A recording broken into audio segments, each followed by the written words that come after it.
बहुत से परिजन ऐसे सोचते हैं कि सब कहने सुनने की बातें हैं, कुछ बदलता नहीं। होता है ना, किसके किसके मन में बात आती है, जरा उठाओ हाथ। ऐसे कोई मानते हैं क्या कि कुछ बदलता नहीं है? लोग कह भले देते हैं पर बदलता नहीं है।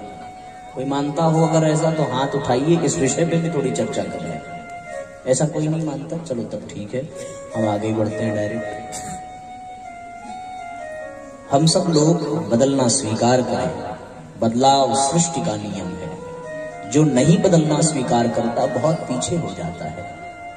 कैसे पीछे होगा? वो तो बदलने से मना कर देगा, पर उसको छोड़कर बाकी सब बदल जाएंगे तो वो पीछे अपने आप हो जाएगा।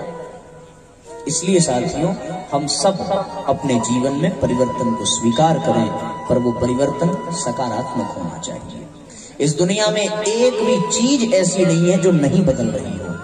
आप अपने शरीर को देखें, बचपन में हम कुछ और थे, बड़े हो गए तो कुछ और बने, थोड़े और बड़े तो कुछ और, वृद्ध हो गए तो कुछ और हो गए। ये क्यों हुआ? बदलाव की वजह से हुआ। ये बदलाव इतना धीरे होता है, हमें पता नहीं चलता। अच्छा बताओ, सूर्य किधर उगता है? जोर से बोलो जरा, सुनाई नहीं पड़ता। पूरब। और अस्त कहाँ होता है? पश्चिम में। बदलाव हुआ ना? पर चलते हुए किसी ने देखा क्या? कभी देखा सूर्य भगवान को चलते हुए? ऐसा लगेगा कि एक ही जगह है, लेकिन जब अस्त होने का समय आएगा तो फिर वो वहीं दिखते हैं। बदलाव हुआ ना? तो ये इतना धीरे बदलाव होता है, हमें पता नहीं चलता, पर बदलाव होता है। पृथ्वी घूमती है, ऐसा सुना है? सुना है ना? कभी लगा कि घूम रही है? लग रहा है कि स्थिर है, लेकिन घूमती है। तभी तो फिर 365 दिन पूरे होते हैं। बदलाव हर जगह होता है, हर कण में होता है। अगर बदलाव ना हो तो फिर ये सृष्टि चल नहीं पाएगी। एक छोटी सी बिटिया जब जन्म लेती है, बड़ी होती है, विद्यार्थी बनती है, और बड़ी हुई, उसका विवाह हुआ तो वो बेटी से खुद माँ बन जाती है, माँ से फिर दादी बन जाती है, दादी से फिर सास बन जाती है, बनती रहती है, परिवर्तन होता रहता है। हम सब के भी जीवन में परिवर्तन होना चाहिए। सत्संग का परिणाम यही है साथियों। आज जब ऐसा अवसर आवे कि हम सत्संग में जाएं, तो हम सबके सामने एक ही प्रश्न होना चाहिए, और वो प्रश्न ये होना चाहिए, हम हैं कौन? मैं अब दूसरी बात आपको बताऊं। प्रश्न ये होना चाहिए कि हम अपने आप को कैसे जानें, हम अपने आप को कैसे पहचानें। जितने भी सत्संग हैं और जितने भी आध्यात्मिक विधान हैं, उसका उद्देश्य यही है कि व्यक्ति स्वयं को पहचान सके और अपने लक्ष्य को जान सके। किसी के पास कौन सा लक्ष्य है, ये समझने की बात है। आप किसी विद्यार्थी से पूछें, उसका लक्ष्य निकल तुरंत आ जाएगा। उसे डॉक्टर बनना है, उसे इंजीनियर बनना है, उसे IAS PCS के रैंक में जाना है। साथियों, ये उसका नहीं है, ये उसके शरीर का, उसके मन का, उसकी बुद्धि का एक लक्ष्य है। क्योंकि इस दुनिया में रहने के लिए कुछ न कुछ लक्ष्य बनाना पड़ेगा, पर वास्तव में उसका लक्ष्य क्या है? इन सब के माध्यम से वो पाना क्या चाहता है, लक्ष्य क्या है? ये बात ऐसे ही वातावरण में हम लोगों को विचार करनी चाहिए, क्योंकि इसके अतिरिक्त अन्य कोई वातावरण नहीं है जहां व्यक्ति अपने आप को पहचान सके, अपने लक्ष्य को पहचान सके। अन्य वातावरण में वो अपने पड़ोसियों को जान सकता है, अपने शत्रुओं को जान सकता है, अपने परिवार के अन्य सदस्यों को जान सकता है, लेकिन उसका ध्यान कभी इस विषय पर नहीं जाता कि वो स्वयं को पहचाने, स्वयं को जाने। इस बात का उत्तर और इस बात का ध्यान सिर्फ इस तरह के वातावरण में मिल सकता है जहां हम सत्संग करते हैं। सिकंदर की एक छोटी सी कहानी है साथियों। सिकंदर पूरे विश्व को जीतने के बाद भारत पहुंचा, और भारत पहुंचने के बाद उसके गुरु ने कहा था कि दुनिया में, पूरी दुनिया को भले तुम जीत लेना, भारत जाना तो भारत के ऋषियों से, मुनियों से मत उलझना, क्योंकि वहां तुम फिर जीत नहीं पाओगे। सत्संग ने, सिकंदर ने इस बात का ध्यान रखा, लेकिन सिकंदर के गुरु अरस्तु ने यह कहा था कि जब भी जाना तो भारत के किसी ऋषि से निवेदन करना कि वो हमसे आकर के मिले। एक ऋषि ध्यान मग्न बैठे थे, सूर्य उगते हुए सूर्य का ध्यान कर रहे थे। सूर्य की किरणों से अपने शरीर को उन्होंने ढक लिया था। सिकंदर जाकर के खड़ा हुआ उनके और सविता के बीच में। सिकंदर की परछाई उन पर पड़ी। पूछा, कौन हो? सिकंदर ने जवाब दिया कि मैं सिकंदर महान। उन्होंने पूछा, सिकंदर तक तो ठीक था, महान लगाने का क्या उद्देश्य है? महान किस आधार पर? उन्होंने कहा, मैंने पूरी दुनिया जीत ली है, सिर्फ भारत बचा है, इसलिए मैं भारत को भी जीतने आया हूं। ऋषि मुस्कुराए। चलो अच्छी बात है, तुमने पूरी दुनिया जीत ली, भारत भी जीत लोगे, हमारी शुभकामनाएं तुम्हारे साथ हैं। जीत के करोगे क्या? लक्ष्य तो था कि पूरी दुनिया को जीत लेगा।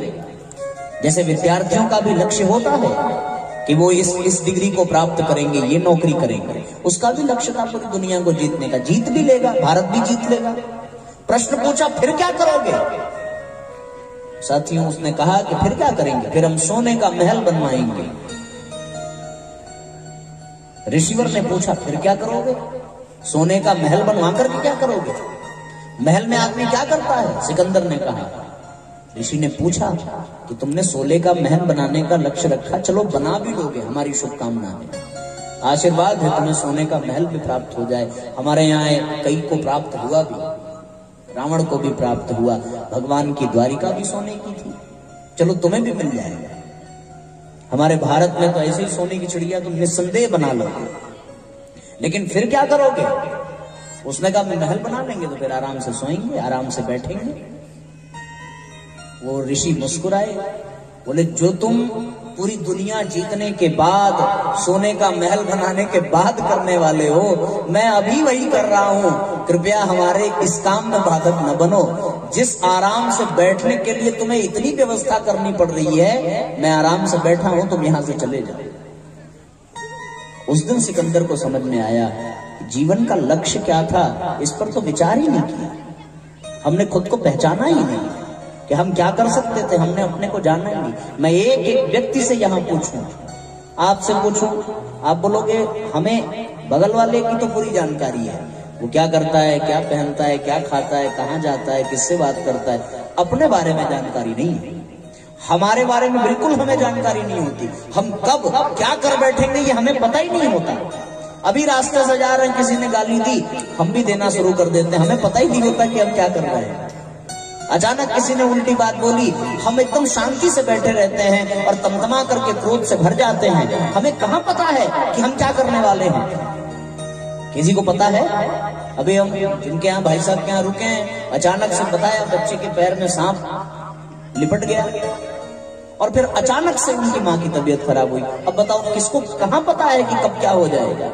और ऐसा इसलिए है साथियों, क्योंकि हमने ये जानने की कोशिश ही नहीं की कि हम वास्तव में हैं कौन और हमारी क्षमता क्या है, हमारी पात्रता क्या है।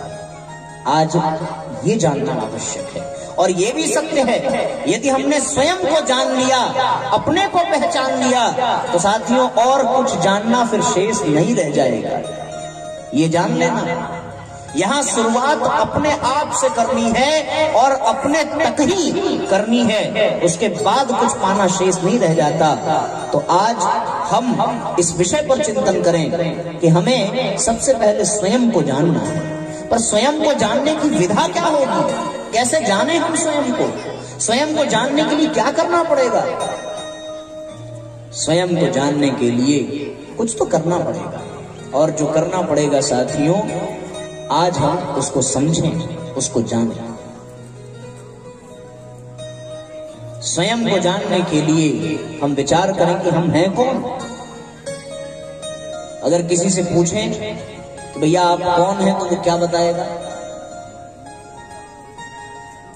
कोई बताएगा आप कौन हैं? तो यदि ये प्रश्न मैं पूछूं किसी से, तो वो यही कहेगा कि हम इनके बेटे हैं या इनकी बेटी हैं, यही है हम। यदि वो किसी पद पर बैठा हो तो फिर वो अपने पद का परिचय देगा कि हम डॉक्टर हैं, हम इंजीनियर हैं। इसी तरीके से रामकृष्ण परमहंस के पास एक व्यक्ति आया और रामकृष्ण परमहंस से कहने लगा कि सुना है आप माँ काली से बातचीत करते हैं? रामकृष्ण परमहंस मुस्कुराए, हाँ भैया बिल्कुल, जैसे मैं तुमसे कर रहा हूँ वैसे उनसे भी करता हूँ। बोले हमारी बात करा दो। हम भी करना चाहते हैं। रामकृष्ण परमहंस ने कहा कि अभी तो नहीं करा सकते, अभी वो थोड़ा व्यस्त हैं, तुम अपना पता दे दो, हम वही उनको भेज देंगे। उस व्यक्ति ने अपना पता दिया तो रामकृष्ण परमहंस ने कहा ये तुम्हारा पता नहीं है, ये तो तुम्हारे घर का पता है। बड़ा परेशान हुआ, तुरंत ऑफिस का पता दिया। तो फिर उन्होंने कहा कि ये तुम्हारा पता नहीं है, ये तुम्हारे ऑफिस का पता है। हम ऑफिस भेजे माँ काली को और तुम रहो ना, हम घर भेजे उनको और तुम रहो ना, तुम्हारा पता कहाँ है? तो हाथ उठाया, बोला हम हैं। तो फिर उन्होंने कहा ये तुम नहीं हो, ये तो तुम्हारा हाथ है ना, ये तो तुम्हारा हाथ है। हम कौन है? प्रश्न ये है कि हम तो स्वयं को जान नहीं पा रहे हैं। ये हमारा हाथ हो गया, ये हमारा बाल हो गया, ये हमारा घर हो गया, ये सब है तो हमारा, पर हम कौन है यही हम नहीं जान पा रहे हैं। रामकृष्ण परमहंस ने कहा तो भैया ये तुम्हारा हाथ है, पर तुम अपना पता दो। व्यक्ति नतमस्तक हो गया। रामकृष्ण परमहंस ने कहा कि जिस दिन तुझे अपना पता चल जाएगा उस दिन तुझे माँ काली वहीं मिलेगी, कहीं अन्यत्र जाने की जरूरत नहीं पड़ेगी। इसलिए साथियों, हमारे लिए एक लक्ष्य होना चाहिए कि हम पहले स्वयं को जाने, अपने आप को जाने। अब कोई हमसे पूछे तो हम ये अवश्य कह दें कि हम डॉक्टर हैं, हम इंजीनियर हैं, लेकिन वो आप नहीं हैं, वो तो आपका पद है, आपकी वो जिम्मेदारी है, आप उसको निभा रहे हो। आप विद्यार्थी हैं, आप मम्मी हैं, आप पापा हैं, आप फलाने हैं, ढिमाके हैं, सब हैं, पर आप कौन हैं? इस प्रश्न का उत्तर जिस दिन मिल जाए उस दिन कुछ भी पाना शेष नहीं रह जाएगा। और इसके लिए साथियों एक ही माध्यम है, और वो माध्यम है, बताओ क्या? वो माध्यम है, एक ही माध्यम, और वो ये है साथियों कि हम ऐसी जीवन शैली अपनाएं जिससे हम स्वयं के निकट होते चले जाएं। और वो कौन सी जीवन शैली है? वो साथियों आध्यात्मिक जीवन शैली ही हो सकती है। आध्यात्म के ही माध्यम से इस बात को जाना जा सकता है। तो ये प्रश्न उठता है कि हम लोग कौन हैं? एक बड़ा प्यारा गीत आप लोगों ने सुना होगा, आदरणीय प्रेम भूषण महाराज जी का है। बता तेरे मुख को कौन खोलता है, बता तेरे मुख को कौन खोलता है, तू बोलता या तेरा मुख बोलता है, तू बोलता या तेरा मुख बोलता है, बता तेरे मुख को कौन खोलता है। विचार करिए इस बात पर और बताइए कि हमारे मुख को कौन खोलता है, कौन है हमारे भीतर, और हमें किसको जानना है। इस बात पर एक बार नहीं, प्रतिदिन 1000 बार विचार करना चाहिए जब तक हम इस बात को जान न लें। जय हो।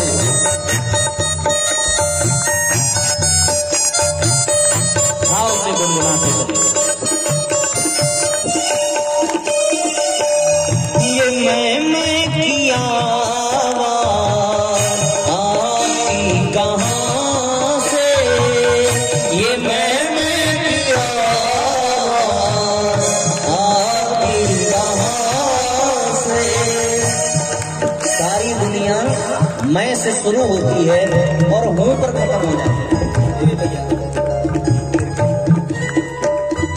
कहाँ से शुरू होती है? मैं से। कल भाई साहब हमारा हाथ खाली कर देते, बड़ा वाला हूँ आपके, ठीक है ना। आदमी से पूछो, बोलेगा मैं लड़का हूँ, मैं लड़की हूँ, मैं और हूँ के बीच में ही सारी यात्रा चलती है।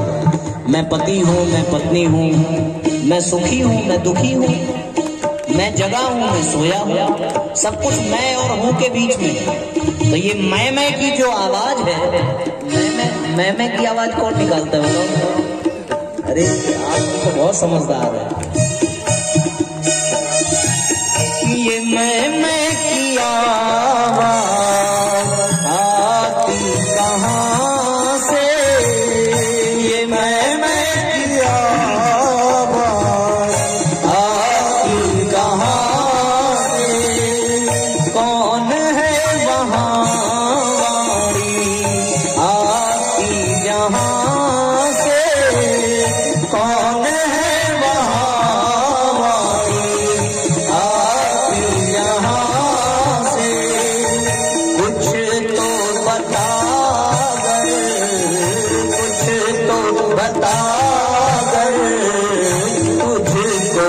बोलता है, बता तेरे मुख को कौन खोलता है, बता तेरे मुख को कौन खोलता है, तू बोलता या तेरा मुख बोलता है।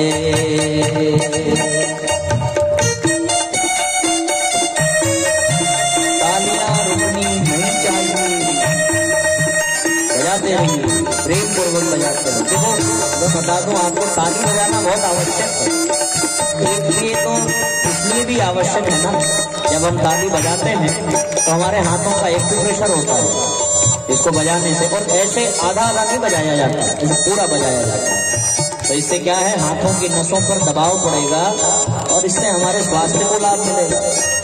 दूसरा एक बड़ा कारण यह है कि मौसम बदल रहा है, ठंडी जा रही है, गर्मी आ रही है, मच्छरों का समय है। तो जब आप ताली बजाएंगे तो आपको मच्छर नहीं काटेगा, क्योंकि यदि मच्छर काटने आएगा तो फिर काट के वो वापस जाने लायक बचेगा नहीं। ठीक है ना, ये दूसरा कारण है ताली बजाने का। एक तीसरा कारण भी है साथियों कि जहां बैठे हुए लोग तालियां बजाते रहते हैं वहां कोई किसी की जेब में हाथ नहीं डाल सकता, तो चोरी की संभावना खत्म हो जाती है। गलत तो नहीं कह रहे ना, चोरी की संभावना खत्म हो जाती है। तो आप भले मत बजाओ, आपका पड़ोसी यदि नहीं बजा रहा है तो आप सतर्क हो जाना, उसको जरूर कहना बजाने के लिए, इसका विशेष ध्यान रखना। ठीक है ना, एक साथ अब मैं कहूंगा ही नहीं बजाने के लिए, अब आपके ऊपर है, अपनी सुरक्षा अपने हाथों में भैया, तालियां बजाते रहो। पैर तुम खुद हो या पैर हैं तुम्हारे, पैर तुम खुद हो या पैर हैं तुम्हारे, सूझ बूझ करके बतला दे प्यारे, सूझ बूझ करके बतला दे प्यारे, पैर डोलते हैं या पैर डोलते हैं या तू डोलता है, बता तेरे मुख को कौन खोलता है, बता तेरे मुख को कौन खोलता है। इसलिए साथियों, हम वो नहीं हैं जो हम सोच रहे हैं, हम वास्तव में वो हैं जो हम सोच नहीं पा रहे हैं। हर व्यक्ति यदि ये जानना चाहे तो फिर यही ऐसे ही जान पाएगा। यदि वास्तव में हम सिर्फ शरीर होते तो साथियों हमारी कुछ चीजें, ये शरीर फिर हमेशा जीवंत रहता। इस शरीर के भीतर भी कुछ बैठा है। मैं आप सबका ध्यान उधर आकृष्ट करना चाहता हूँ कि इस शरीर के भीतर भी बैठा है कुछ, जिसके निकल जाने पर आपका शरीर कितना भी सुंदर हो वो फिर किसी काम का नहीं रह जाता। जिस शरीर को हम इतना चमकाते हैं, इतना सुंदर बनाते हैं, प्रतिदिन सजाते हैं, और अपने पूरे के पूरे जीवन चक्र को यदि हम देखें तो सबके केंद्र में हमारा शरीर ही रहता है, जबकि हम शरीर है नहीं। तो जब हम वो है नहीं तो सब कुछ उसी के लिए क्यों? प्रश्न ये है कि जब जो हम नहीं है सब कुछ उसी के लिए, क्या ये मूर्खता नहीं है? आप विचार करो, हम सुबह सो करके उठते हैं तो नहाते हैं किसके लिए? शरीर के लिए। आप जरा बोलते चलना, हम पूछते चलेंगे, नहाते हैं किसके लिए? खाते हैं किसके लिए? गाते हैं किसके लिए? बजाते हैं किसके लिए? कहीं आते जाते हैं किसके लिए? सब शरीर के लिए। किसी को अपनाते हैं तो किसके लिए? शरीर के लिए। हर काम शरीर के लिए, सोना, जगना, उठना, बैठना, रोना, हंसना, सारा का सारा व्यापार सिर्फ और सिर्फ इस शरीर के लिए, और वो शरीर जिसके लिए हम हैं नहीं। ये तो बात बिल्कुल वही हो गई कि लड़के लड़की की शादी तय हो और लड़की वालों ने लड़के वालों के लिए सब कुछ किया और फिर बाद में पता चले कि अब शादी नहीं होगी, तो कितना बड़ा नुकसान होगा उनका, कितना बड़ा प्रश्न चिन्ह लग जाएगा, कितनी बड़ी समस्या खड़ी हो जाएगी। बस वही है कि हमने जीवन भर अपने शरीर के लिए सब कुछ किया, और जब जीवन के अंतिम पड़ाव पर ये शरीर छोड़ दे साथ, तो साथियों फिर बहुत बड़ी दिक्कत हो जाती है। तब लगता है कि अब तो जीवन गंवा दिया। तो उस समय ये प्रश्न चिन्ह जब खड़ा होगा, तब आपको हमारी याद आएगी। हमारी याद मतलब गुरु जी के विचार याद आएंगे। यार ये वो आए थे एक लंगड़े वाले बाबा जी, शरीर की बात बताने है तो भैया शरीर देखो महत्वपूर्ण तो है, बिना शरीर के आप कुछ कर नहीं सकते। शरीर का ध्यान भी रखना चाहिए, मैं इसके विरोध में नहीं हूँ। परम पूज्य गुरुदेव ने भी कहा है कि शरीर का विचार करो, क्योंकि शरीर से ही तो सब कुछ है। शरीर से ही तुम साधना कर सकते हो, शरीर से ही तुम आध्यात्म पथ पर चल सकते हो, शरीर से ही तुम्हारे आत्मा की यात्रा आगे बढ़ेगी। बिना शरीर के तो वो आत्मा भी कुछ काम की नहीं है। इसलिए साथियों शरीर के लिए ध्यान रखना पड़े, पर पूरा जीवन शरीर के ही पीछे चला जाए तब तो ये बेवकूफी होगी। ये काया हमारी है अवश्य, पर हम नहीं हैं। जिस प्रकार से कोई व्यक्ति किराए के मकान में रहता है और छोड़कर चला जाता है, उसी तरह हमारी अंतरात्मा इसमें रहती है और छोड़ करके चली जाती है। तो ये शरीर हम नहीं हैं, ये शरीर हमारा परिचय नहीं है।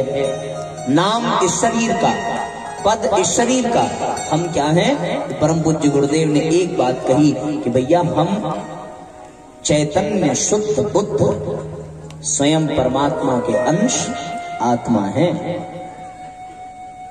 क्या है? आत्मा। हमारा एक ही परिचय हो सकता है। आध्यात्म जिस अंतिम बिंदु पर परिचय कराने के लिए पहुंचता है, वह अंतिम बिंदु यही है कि हम अपने आप को एक आत्मिक दृष्टि से देखें। और साथियों जिन जिन लोगों ने महानता के पद पर अपने आप को पहुंचाया है, उन लोगों ने अपने जीवन को शारीरिक दृष्टि से नहीं, आत्मा की दृष्टि से देखा है। यदि भगत सिंह ने शरीर की दृष्टि से अपने जीवन को देखा होता तो शायद वो फांसी के फंदे को चूमते नहीं, बल्कि तड़पड़ा कर फांसी से पहले ही मर जाते। लेकिन उन्होंने आत्मा की दृष्टि से अपने शरीर को देखा। यदि महात्मा गांधी ने शरीर को, जीवन को शारीरिक दृष्टि से देखा होता तो मरते वक्त उनके मुख से राम नाम न निकलता। यदि परम पूज्य गुरुदेव ने अपने जीवन को शारीरिक दृष्टि से देखा होता तो जीवन भर छाछ और जौ की रोटी खा करके न बिताया होता, क्योंकि शरीर को तो फिर बहुत सारे व्यंजन चाहिए। लेकिन बात बदल जाती है, और कब बदलती है? जब हम अपने जीवन को आत्मा की दृष्टि से देखते हैं। बहुत कम उम्र के बच्चे हैं, इसलिए मैं बहुत सरल करने की कोशिश कर रहा हूं, पर बच्चों ये अत्यंत आवश्यक है। यदि ध्रुव ने भी, इतनी उम्र के रहे होंगे, ध्रुव ने भी यदि शारीरिक दृष्टि से जीवन जिया होता तो वो 5 वर्ष की उम्र में वन में नहीं जाते, और फिर साथियों आज वो फिर चमकते भी नहीं। प्रहलाद ने यदि शारीरिक दृष्टि से जीवन जिया होता तो साथियों खाई में फेंक देने पर कब के समाप्त हो चुके होते, अग्नि में जलाने पर कब के जल चुके होते। और शारीरिक दृष्टि नहीं थी साथियों। क्या कौन सी दृष्टि थी? आत्मिक दृष्टि। हमारा ये भौतिकवादी समाज सिर्फ उसी को महत्व देता है जो दिखता है। हम लोग शरीर को महत्व क्यों देते हैं? क्योंकि शरीर दिखता है। जो नहीं दिखता हम लोग उसको महत्व नहीं देते। मानते हो ना इस बात को? नहीं मानते हो? मानती हो ना बेटा? तब ऐसे ही गर्दन हिलाई, हम तो डर गए, पहली बार कुछ गलत हो गया क्या आज हमसे? तो बच्चों ये मानना पड़ेगा। हमें जो दिखता है हम उसी के सजाने संवारने में लग जाते हैं। अच्छा अब एक बात हमें जरा बताना, हमें पेड़ दिखता है या पेड़ की जड़? पेड़ दिखता है ना, सही से बताओ बच्चों। पेड़ दिखता है ना, पेड़ की जड़ तो दिखती नहीं है। पर पेड़ में पानी कहाँ देते हो? कहाँ कहाँ? जड़ तो दिखती नहीं है, फिर क्यों दिया? वहां तो फिर जो नहीं दिख रहा है उसका महत्व है। और यदि जड़ में न दे करके पेड़ में दो तो पेड़ की क्या दशा होगी? बेकार हो जाएगा।